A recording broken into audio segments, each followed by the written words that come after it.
Hello दोस्तों, education world में आपका स्वागत है। और देखिए प्रश्नावली 3.2 BTBC का मैथमेटिक्स है, क्लास 10 से, पेज नंबर 55 है।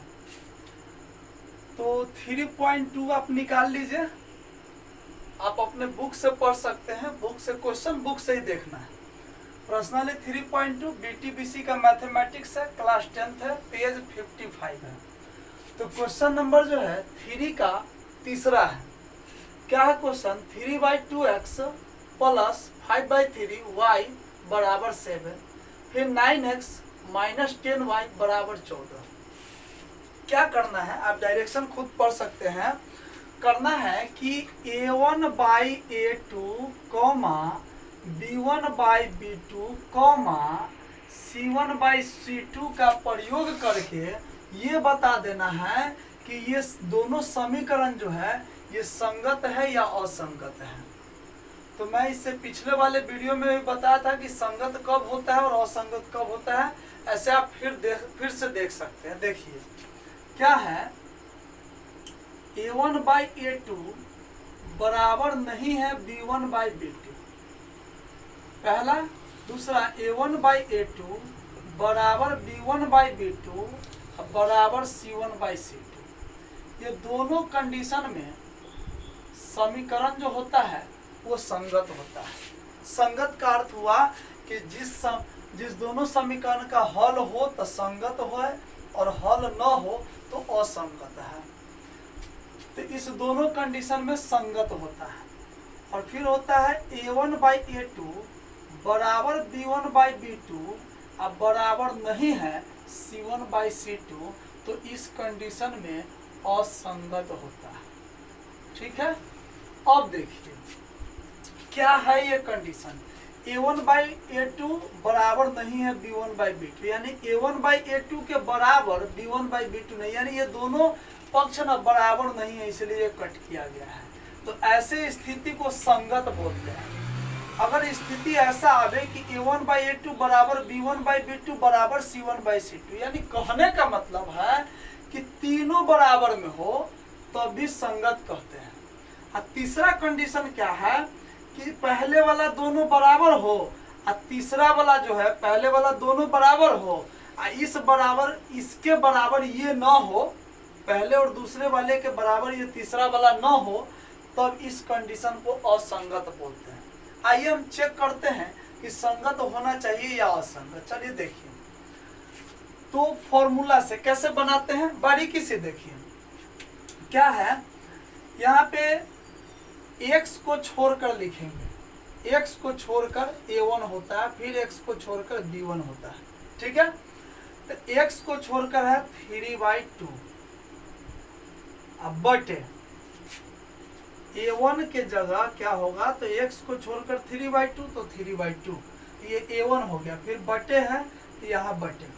अब a2, तो a2 के जगह फिर x को छोड़कर दूसरा समीकरण का, पहले समीकरण का लिख लेंगे x को छोड़कर 3/2 और फिर दूसरे समीकरण में x को छोड़कर 9 बचेगा तो 9।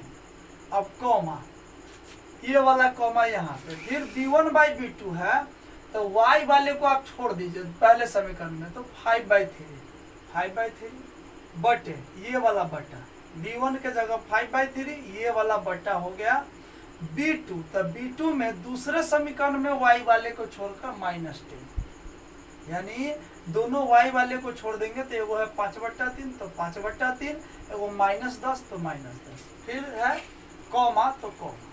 अब c1/c2, तो c1/c2 को ध्यान में कैसे रखना है, ये बहुत जरूरी चीज है। अगर ये 7 है और 14 है तो लास्ट वाला जो अचर पद है ये क्या तो बराबर के दाहिने पक्ष में होना चाहिए और नहीं तो बराबर के बाएं पक्ष में होना चाहिए। दोनों में से कोई एक पक्ष में तब जाकर लिखेंगे। कभी कभी क्या करेगा, एक को बाएं पक्ष में दूसरे को दाएं पक्ष में दे देगा, क्योंकि ये जब हम सीधे लिख लेंगे तो चिन्ह गलत होगा और आंसर नहीं आएगा। तो क्या मैंने बताया आप लोगों को कि क्या करना है कि 7 और 14 जो आप देख रहे हैं ये दोनों दाहिने पक्ष में पहले से है, किसी एक पक्ष में होना चाहिए। तो चलिए 7 और बटे 14। अब क्या करते हैं यहाँ 3/2 का 3/2, आप जानते हैं बटे का मतलब होता है भाग, तो भाग को गुना में ले जाते हैं तो अंक पलट जाता है 9 का उल्टा 1/9। फिर ये वाला कॉमा, अब 5/3 का 5/3, अब बटे का मतलब होता है भाग, इसको जब गुना में ले जाते हैं तो हो जाएगा 1/-10, -10 का उल्टा 1/-10। अब यहाँ पे 7/14 है, 7 दूनी 14, 2 बार में यानी 1/2। अब देखिए ये दोनों गुना में है, 3 तिहाई 9, तो 1 ऊपर बच गया और नीचे 2 तिहाई 6, कॉमा। फिर यहाँ पे देखिए 5 दूनी 10, तो ऊपर 1 बच गया और नीचे 3 दूनी 6, लेकिन ये माइनस में इसलिए माइनस, कॉमा, ये 1/2।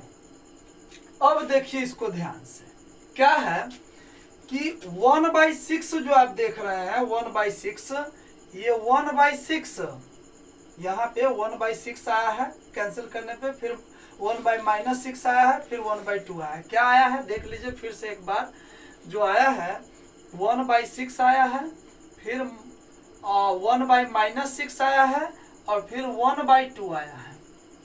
तो हम जानते हैं कि 1/6 के बराबर नहीं है 1/-6। क्यों? ये प्लस में है, ये माइनस में है, ये दोनों बराबर कभी नहीं हो सकता है। जब बराबर नहीं होता है तो मैं अभी कंडीशन पढ़ाया हूँ कि ये बराबर नहीं है, तो बराबर जब नहीं होता है A1/A2 बराबर नहीं होगा B1/B2, इस रूप का अगर आ जाएगा तो इसको क्या बोलते हैं, संगत बोलते हैं।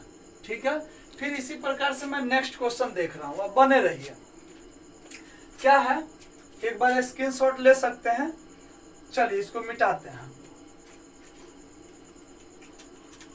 फिर इसमें है, इसका आप देख सकते हैं नेक्स्ट क्वेश्चन। नेक्स्ट क्वेश्चन क्या है, नेक्स्ट है क्वेश्चन नंबर 4। क्वेश्चन नंबर 4 है 5x - 3y = 11। दूसरा समीकरण है -10x + 6y = -22। ठीक है, इसका भी चेक करके देख लेते हैं। देखिए x को छोड़कर बार बार क्यों कहते हैं पता है? देखिए जैसे अगर 5x के जगह लिखेगा 5abx तो यहाँ पर a1 क्या होगा, तो आप लिख देंगे 5, बिल्कुल नहीं, x को छोड़कर 5ab हो जाएगा a1। तो इसलिए मैं हमेशा कहता हूं x को छोड़कर, आपको भी याद रखना है x को छोड़कर। देखिए तो x को छोड़ देंगे तो 5 और यहाँ x को छोड़ देंगे तो -10, कॉमा, फिर y को अगर छोड़ दे तो -3 और 6, कॉमा। अब की बार पूरा लिखना है, बार बार याद दिलाते हैं, पूरा मतलब 11/-22। याद ये रखना है कि लास्ट वाला जो अचर पद है किसी एक पक्ष में होना चाहिए, क्या तो दाहिने पक्ष में और नहीं तो बाएं पक्ष में, दोनों। ठीक है, अब ये तो दाहिने पक्ष में दोनों है, डायरेक्ट लिख देंगे। अब देखिए 5 दूनी के 10, 3 दूनी 6, 11 दूनी 22, तो ऊपर कुछ नहीं बचा तो 1 1 1, यानी -1/2। एक माइनस ना, एक माइनस आप ऊपर लिखिए या नीचे लिखिए, उससे कोई फर्क नहीं पड़ता है।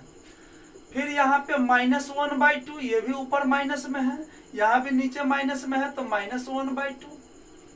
ठीक है, तो -1/2 और -1/2 आया। अब देखिए क्या करते हैं, ये -1/2 माइनस एगो हो, अगर ऊपर हो तो भी वही हुआ और नीचे हुआ तो भी वही, उससे कोई फर्क नहीं पड़ता।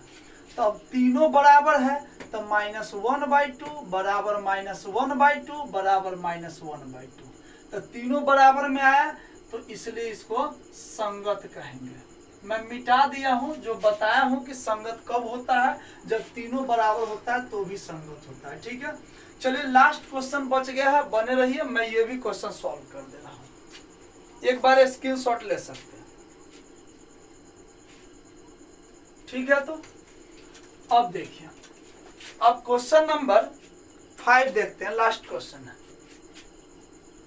क्वेश्चन नंबर 5 है 4/3x प्लस 2y बराबर 8। फिर है 2x प्लस 3y बराबर 12। हमेशा एक के वो पहाड़े पढ़ना है, दिक्कत कहाँ है, क्या क्या करना है, x को छोड़ दीजिए तो 4/3, अब बटे में फिर x को छोड़ दीजिए तो 2, कॉमा y को छोड़ दीजिए तो 2, फिर y को छोड़ दीजिए बटे 3, कॉमा। अब इसको कोई एक पक्ष में होना चाहिए, तो किसी एक पक्ष में तो है ही है, 8/12 दाहिने पक्ष में दोनों है, तो 8/12।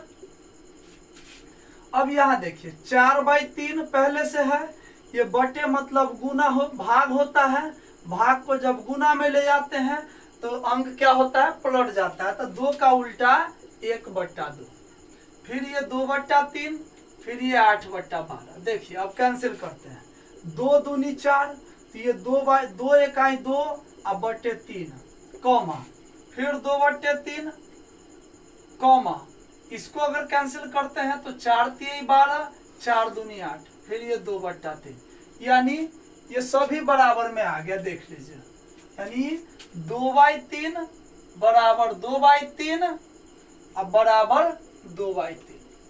मैं कोशिश करके सभी क्वेश्चन को हल कर दिया हूं। आप चाहे तो प्रथम क्वेश्चन को ध्यान से देखेंगे ना, तो ये दूसरा तीसरा क्वेश्चन अपने आप सॉल्व हो जाएगा। ठीक है, चलिए, धन्यवाद।